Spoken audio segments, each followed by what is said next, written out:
जय माँ वैभव लक्ष्मी माँ की व्रत कथा एवं आरती। श्री महालक्ष्मी जी के संबंध में अनेक लोक कथाएं प्रचलित हैं। पुराणों के अनुसार सुरों और असुरों द्वारा किए गए समुद्र मंथन में 14 रत्नों से युक्त महालक्ष्मी जी प्रकट हुई हैं। भगवती वैभव लक्ष्मी के स्वरूप। वैसे तो भगवती के अनेक रूप पुराणों में वर्णित हैं, परंतु श्री वैभव लक्ष्मी व्रत के समय श्री यंत्र के साथ इनके निम्नलिखित स्वरूपों का विशेष रूप से ध्यान करना चाहिए। नंबर 1 श्री धन लक्ष्मी माँ। नंबर 2 श्री गज लक्ष्मी माँ। नंबर 3 श्री ऐश्वर्य लक्ष्मी माँ। नंबर 4 श्री आदि लक्ष्मी माँ। नंबर 5 श्री विजय लक्ष्मी माँ। नंबर 6 जय श्री धन्य लक्ष्मी माँ। नंबर 7 श्री वीर लक्ष्मी माँ। नंबर 8 श्री संतान लक्ष्मी माँ। फिर बाद में श्री लक्ष्मी स्तवन पाठ करना चाहिए। या रक्तांभुजवासिनी विलासिनी चंडासु तेजस्विनी या रक्ता रुदिम्बरा हरिशकी या श्री मलोहदिनी या रत्नागर मंथिना प्रगटिता विष्णु शय गहनी सा मा पातु मनोरमा भगवती लक्ष्मी च पद्मावती। लक्ष्मी जी इस स्तवन का हिंदी में भावार्थ जो लाल कमल में रहती हैं, जो अपूर्व कांति वाली हैं, जो ऐसा तेजस वाली हैं, जो पूर्ण रूप से लाल हैं, जिसने रक्त रूप वस्त्र पहने हैं, जो भगवान विष्णु को अति प्रिय हैं, जो लक्ष्मी जी मन को आनंद देती हैं, जो समुद्र मंथन से प्रकट हुई हैं, जो विष्णु भगवान को अति प्रिय हैं, जो कमल से जन्मी हैं और अतिशय पूजनीय हैं, वैसी है लक्ष्मी माँ देवी। आप मेरी रक्षा करें। वैभव लक्ष्मी माँ की व्रत कथा। एक बड़ा शहर था। इस शहर में लाखों लोग रहते थे। पहले के जमाने के लोग साथ साथ रहते थे और एक दूसरे के काम आते थे, पर नए जमाने के लोगों का स्वरूप ही अलग सा है। सब अपने अपने काम में रत रहते हैं। किसी को किसी की परवाह नहीं होती है। घर के सदस्यों को भी एक दूसरे की परवाह नहीं होती है। भजन कीर्तन भक्ति भाव दया माया परोकार जैसे संस्कार कम होते जा रहे हैं। शहर में बुराइयां बढ़ रही हैं। शराब जुआ रेस व्याभिचार चोरी डकैती वगैरह बहुत से गुनाह शहर में होते थे। कहावत है कि हजारों निराशा में एक अमर आशा छिपी हुई होती है। इसी तरह इतनी सारी बुराइयों के बावजूद शहर में कुछ अच्छे लोग भी रहते थे। ऐसे अच्छे लोगों में शीला और उनके पति की गृहस्थी मानी जाती थी। शीला धार्मिक प्रगति की ओर संतोषी थी। उनका पति भी बीवी की ओर सुशील था। शीला और उनका पति ईमानदारी से जीते थे। वे किसी की बुराई करते नहीं थे और प्रभु भजन में अच्छी तरह समय व्यतीत कर रहे थे। उनकी गृहस्थी आदर्श गृहस्थी थी और शहर के लोग उनकी गृहस्थी की सराहना करते थे। शीला की गृहस्थी इसी तरह घुसी घुसी चल रही थी, पर कहा जाता है कर्म की गति न्यारी होती है। विधाता के लिखे को कोई समझ नहीं सकता। इंसान का नसीब पल भर में राजा को रंक बना देता है और रंक को राजा बना देता है। शीला के पति के अगले जन्म के कर्म से भोगने से बाकी रह गए थे। वह बुरे लोगों से दोस्ती कर बैठा। वह जल्द से जल्द करोड़पति होने के ख्वाब देखने लगा। इसलिए वह गलत रास्ते पर चल गया और करोड़पति की बजाय रोडपति बन गया, यानी रास्ते भर भटकते भिखारी जैसी उसकी हालत हो गई थी। शहर में शराब जुआ रेस चरस गांजा वगैरह बानियाँ फैली हुई थीं। उसमें शीला का पति भी फंस गया। दोस्तों के साथ उसे भी शराब की आदत हो गई थी। जल्द से जल्द पैसे वाला बनने की लालच में दोस्तों के साथ रेस जुआ भी खेलने लगा। इसी तरह बचाई हुई धनराशि पत्नी के गहने सब कुछ रेस जुए में गंवा दिए।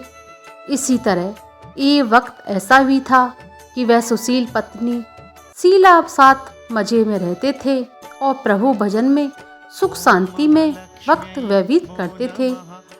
उसकी बजाय घर में दरिद्रता और भूखमरी फैल गई।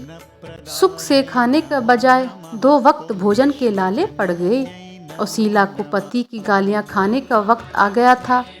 शीला सुशील और संस्कारी स्त्री थी। उसकी पति के बर्ताव से बहुत दुखी होती थी, किंतु वह भगवान पर भरोसा करके बड़ा दिल रखकर दुख सहने लगी थी। कहा जाता है सुख के पीछे दुख, दुख के पीछे सुख आता ही है, इसलिए दुख के बाद सुख आएगा। ऐसी श्रद्धा के साथ शीला प्रभु भक्ति में लीन रहने लगी। इसी तरह शीला ऐसा दुख सहते सहते प्रभु भक्ति में वक्त बिताने लगी थी। अचानक एक दिन दोपहर को उनके द्वार पर किसी ने दस्तक दी। शीला सोच में पड़ गई कि मुझ जैसे गरीब के घर इस वक्त कौन आया होगा। फिर भी द्वार पर आई। इस अतिथि का आदर करना चाहिए, ऐसे आर्य धर्म के संस्कार वाली शीला ने खड़े होकर द्वार खोले। देखा तो सामने एक माजी खड़ी थी। वे बड़ी उम्र की लगती थी, किंतु उनके चेहरे पर एक अलौकिक तेज निखर रहा था। उनकी आंखों में से मानो अमृत बह रहा हो। उनका भव्य चेहरा करुणा और प्यारा में झलकता था। उनको देखते ही शीला के मन में एक अपार सी शांति सी छा गई। वैसे शीला इस मांझी को पहचानती नहीं थी, फिर भी उनको देखकर शीला के रोम रोम में आनंद सा छा गया। शीला मांझी को आदर के साथ घर पर ले आई। घर में बिठाने के लिए कुछ भी नहीं था, अतः शीला ने सकुचाकर एक फटी हुई चादर पर उनको बिठाया। मांझी ने कहा, क्यों शीला, मुझे पहचाना नहीं? शीला ने सकुचाकर कहा, माँ, आपको देखते ही बहुत खुशी हो रही है, बहुत शांति सी हो रही है। ऐसा लगता है कि मैं बहुत दिनों से जिसे ढूंढ रही थी वे आप ही हैं, पर मैं आपको पहचान नहीं सकती। मांझी ने हंसकर कहा, क्यों भूल गई?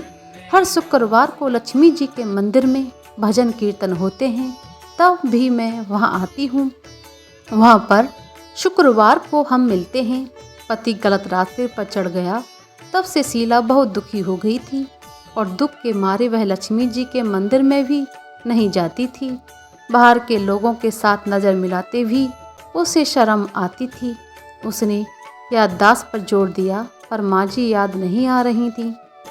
तभी मांझी ने कहा, तू लक्ष्मी जी के मंदिर में कितने मधुर मधुर भजन गाती थी, अभी तू दिखाई नहीं देती थी, इसलिए मुझे हुआ कि तू क्यों नहीं आती, कहीं बीमार तो नहीं हो गई। ऐसा सोचकर मैं तुझे मिलने चली आई हूँ। मांझी के अति प्रेम भरे शब्दों से शीला का हृदय पिघल गया। उसकी आंखों से आंसू आ गए। मांझी के सामने वह बिलख बिलख कर रोने लगी। वह देखकर मांझी शीला के नज़दीक सरकी और उसकी सिसकती हुई पीठ पर प्यार भरा हाथ फैलाकर सद्भावना देने लगी। मांझी ने कहा, बेटी, सुख और दुख धूप और छाँव जैसे होते हैं। सुख के पीछे दुख और दुख के पीछे सुख आता है। धैर्य रखो बेटी। और तुझे क्या परेशानी है? तेरे दुख की बात मुझे सुना, तेरा मन भी हल्का हो जाएगा और तेरे दुख का कोई उपाय मिल जाएगा। मांझी की बात सुनकर शीला के मन में शांति सी मिली। उसने मांझी से कहा, माँ, मेरी गृहस्थी में भरपूर सुख और खुशियाँ भी थीं। मेरे पति भी सुशील थे। भगवान की कृपा से पैसे की भी कोई कमी नहीं थी, इससे हमें बहुत संतोष था। हम शांति से गृहस्थी चलाते ईश्वर भक्ति से अपना वक्त व्यतीत कर रहे थे। अचानक हमारा भाग्य हमारे रूठ गया। मेरे पति को बुरी दोस्ती हो गई। बुरी दोस्ती की वजह से शराब, जुआ, रेस, चरस, गांजा वगैरह खराब आदतों के शिकार हो गए। उन्होंने सब कुछ गवा दिया और हम रास्ते भिखारी जैसे बन गए। यह सुनकर मांझी ने कहा, सुख के पीछे दुख, दुख के पीछे सुख आता ही रहता है। ऐसा भी कहा जाता है, कर्म की गति न्यारी होती है। हर इंसान को अपने कर्म भुगतने ही पड़ते हैं, इसलिए तू चिंता मत कर बेटा, अब तू कर्म भुगत चुकी है। अब तुम्हारे सुख के दिन अवश्य आएंगे। तू तो माँ लक्ष्मी जी की भक्त है ना। माँ लक्ष्मी जी तो प्रेम और करुणा की अवतार हैं। वे अपने भक्तों पर हमेशा ममता रखती हैं। इसलिए तू धैर्य रख के माँ लक्ष्मी जी का व्रत कर, इससे सब कुछ ठीक हो जाएगा। माँ लक्ष्मी जी का व्रत करने की बात सुनकर शीला के चेहरे पर चमक सी आ गई। उसने पूछा, माँ लक्ष्मी जी का व्रत कैसे किया जाता है, वह मुझे समझाइए, मैं यह व्रत अवश्य करूँगी। माँ जी ने कहा, बेटी माँ लक्ष्मी जी का व्रत बहुत सरल है। उसे वरदल लक्ष्मी व्रत या वैभव लक्ष्मी व्रत कहा जाता है। यह व्रत यश प्राप्त करता है। ऐसा कहकर माँ जी वैभव लक्ष्मी व्रत की विधि कहने लगी। बेटी वैभव लक्ष्मी व्रत वैसे भी सीधा साधा व्रत है, किंतु कई लोग वह व्रत गलत तरीके से करते हैं, अतः उसका फल नहीं मिलता। कई लोग कहते हैं कि सोने के गहने की हल्दी कुमकुम से पूजा करो, बस व्रत हो गया। पर ऐसा नहीं है बेटी। कोई भी व्रत शास्त्रीय विधि पूर्वक करना चाहिए, तभी उसका फल मिलता है। सिर्फ सोने के गहने की पूजा करने से फल मिल जाता तो सभी आज लखपति बन जाते। सच्ची बात यह है बेटी, सोने के गहनों का विधि से पूजन करना चाहिए। व्रत की उद्यापन विधि भी शास्त्रीय विधि मुताबिक करनी चाहिए, तभी यह वैभव लक्ष्मी का फल मिलता है। यह व्रत शुक्रवार को करना चाहिए। सुबह में स्नान करके स्वच्छ कपड़े पहनो। सारा दिन मन में जय माँ लक्ष्मी जी, जय माँ लक्ष्मी जी की रटन करते रहो। किसी की चुगली नहीं करनी चाहिए। शाम को पूर्व दिशा में मुंह रख सकें, इसी तरह आसन पर बैठ जाओ। सामने पाटा रखकर उसके ऊपर रुमाल रखो। रुमाल पर चावल का छोटा सा ढेर करो। उसी ढेर पर पानी से भरा तांबे का कलश रखकर कलश पर एक कटोरी रखो। उस कटोरी में एक सोने का गहना रखो। सोने का ना हो तो चांदी का भी चलेगा, चांदी का ना हो तो नगद रुपये चलेगा। बाद में घी का दीपक जलाकर धूप सली सुलगा कर रखो। माँ लक्ष्मी जी के बहुत स्वरूप हैं और माँ लक्ष्मी जी को श्री यंत्र अति प्रिय हैं, अतः वैभव लक्ष्मी में पूजन विधि करते वक्त सर्वप्रथम श्री यंत्र और लक्ष्मी जी के विविध स्वरूपों का सच्चे दिल से दर्शन करो। इस पुस्तक के अगले पृष्ठों पर श्री यंत्र और माँ लक्ष्मी जी के विविध स्वरूपों की छवि दी गई है। उसके बाद लक्ष्मी स्तवन का पाठ करो। बाद में कटोरी में रखे हुए गहने या रुपये को हल्दी कुमकुम और चावल चढ़ाकर पूजा करो और लाल रंग का फूल चढ़ाओ। शाम को कोई मीठी चीज बनाकर उसका प्रसाद रखो। प्रसाद ने हो सके तो शक्कर या गुड़ भी चल सकता है। फिर आरती करके 11 बार सच्चे दिल से जय माँ लक्ष्मी जी बोलो। बाद में 11 या 21 शुक्रवार ये व्रत करने का दृढ़ संकल्प माँ के सामने करो। आपकी जो मनोकामना हो वह पूरी करने को माँ लक्ष्मी जी से विनती करो। फिर माँ लक्ष्मी जी प्रसाद बांट दो और थोड़ा प्रसाद अपने लिए रखो। अगर आप में शक्ति हो तो सारा दिन उपवास रखो और सिर्फ प्रसाद खाकर शुक्रवार करो। ने शक्ति हो तो एक बार शाम को प्रसाद ग्रहण करते समय खाना खा लो। अगर थोड़ी शक्ति भी नहीं हो तो 2 बार भोजन कर सकते हैं। बाद में कटोरी में रखा गहना या रुपया ले लो। कलश का पानी तुलसी क्यारी में डाल दो और चावल पक्षियों को डाल दो। इसी तरह शास्त्रीय विधि अनुसार व्रत करने से उसका फल अवश्य मिलता है। इस व्रत के प्रभाव से सभी प्रकार की विपत्ति दूर होकर आदमी मालामाल हो जाता है। संतान ने हो तो उसे संतान की प्राप्ति होती है। सौभाग्यवती स्त्री को सौभाग्य अखंड रहता है। कुंवारी कन्या लड़की मन भावन पति मिलता है। शीला ये सुनकर आनंदित हो उठी। फिर पूछा, माँ आपने वैभव लक्ष्मी व्रत को कि जो शास्त्रीय विधि बताई है वैसे मैं अवश्य करूँगी, किंतु इसकी उद्यापन विधि किस तरह करना चाहिए यह कृपा करके मुझे बताइए। माँ जी ने कहा, 11 या 21 जो मन्नत मानी हो उतने शुक्रवार यह वैभव लक्ष्मी व्रत पूरी श्रद्धा भाव से करना चाहिए। व्रत के आखिरी शुक्रवार को जो शास्त्रीय विधि अनुसार उद्यापन विधि करनी चाहिए वे मैं तुझे बताती हूँ। आखिरी शुक्रवार को खीर या नैवेद्य रखो। पूजन विधि हर शुक्रवार को करते हैं, वैसे ही करनी चाहिए। पूजन विधि के बाद श्री फल फोड़ो और कम से कम 7 कुंवारी कन्याओं को सौभाग्यशाली स्त्रियों के कुमकुम का तिलक करके साहित्य संगम की भैरवलक्ष्मी व्रत की एक पुस्तक उपहार में देना चाहिए और सबको खीर का प्रसाद देना चाहिए। फिर धनलक्ष्मी स्वरूप भैरवलक्ष्मी स्वरूप माँ लक्ष्मी जी की छवि को प्रणाम करें। माँ लक्ष्मी जी का स्वरूप भैरव देने वाला है। प्रणाम करके मन ही मन भावुकता से माँ की प्रार्थना करते वक्त कहें, हे माँ धनलक्ष्मी, हे माँ भैरवलक्ष्मी, मैंने सच्चे हृदय से आपका भैरवलक्ष्मी व्रत पूर्ण किया है। हे माँ, हमारी जो मनोकामना की हो वे बोलो, मनोकामना पूर्ण करो, हमारा सबका कल्याण करो। जिसे संतान ने हो उसे संतान देना, सौभाग्यशाली स्त्री को सौभाग्य अखंड रखना, कुंवारी लड़की को मन भावन पति देना। आपका यह चमत्कारी भैरवलक्ष्मी व्रत जो करे उनको सब विपत्ति दूर करना। माँ, सबको सुखी रखना। हे माँ, आपकी महिमा अपरंपार है। इस तरह माँ की प्रार्थना करके माँ लक्ष्मी जी का धन लक्ष्मी स्वरूप को भाव से वंदना करो। माँ जी के पास से भैरवलक्ष्मी व्रत की शास्त्रीय विधि सुनकर शीला भाव विभोर होगी। उसे लगा मानो सुख का रास्ता मिल गया है। उसने आंखें बंद करके मन ही मन उसी क्षण संकल्प लिया, हे भैरवलक्ष्मी माँ, मैं भी माँ जी के कहे मुताबिक श्रद्धा पूर्वक शास्त्रीय विधि अनुसार भैरवलक्ष्मी व्रत 21 शुक्रवार तक करूंगी और व्रत की शास्त्रीय विधि अनुसार उद्यापन विधि करूंगी। शीला ने संकल्प करके आंखें खोली तो सामने कोई नहीं था। वह विस्मित हो गई। माँ जी ने कहा, माँ जी कहाँ गईं? यह माँ जी का दूसरा कोई नहीं, साक्षात लक्ष्मी जी थी। शीला लक्ष्मी जी के भक्त थी, इसलिए अपने भक्त को रास्ता दिखाने के लिए माँ लक्ष्मी देवी माँ जी का स्वरूप धारण करके शीला के पास आई थी। दूसरे दिन शुक्रवार था।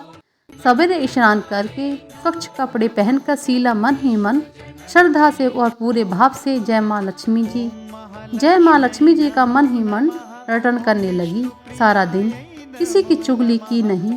शाम हुआ, सब हाथ पांव मुंह धोकर शीला पूर्व दिशा में मुंह करके बैठी।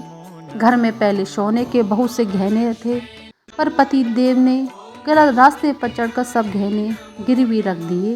पर नाक की चुन्नी बच गई थी। नाक की चुन्नी निकालकर उसे धोकर शीला ने कटोरी में रख दी। सामने पाटे पर रुमाल रख दिया। मुट्ठी भर चावल का ढेर लगाया। उस पर तांबे का कलश माँ जी ने कही थी। वह शास्त्रीय विधि अनुसार वंदन स्तवन पूजन वगैरह किया और घर में थोड़ी शक्कर थी, वह प्रसाद में रखकर भैरवलक्ष्मी व्रत किया। वह प्रसाद पहले पति को खिलाया। प्रसाद खाते ही पति के स्वभाव में फर्क आ गया। उस दिन उसने शीला को मारा नहीं, सताया भी नहीं। शीला को बहुत आनंद हुआ। उसके मन में भैरवलक्ष्मी व्रत के लिए श्रद्धा बढ़ गई। शीला के पूर्ण श्रद्धा भक्ति से 21 शुक्रवार तक भैरवलक्ष्मी व्रत किया। 21वें शुक्रवार को माँ जी के कहे मुताबिक उद्यापन विधि करके 7 स्त्रियों को भैरवलक्ष्मी व्रत की 7 पुस्तकें उपहार में दी।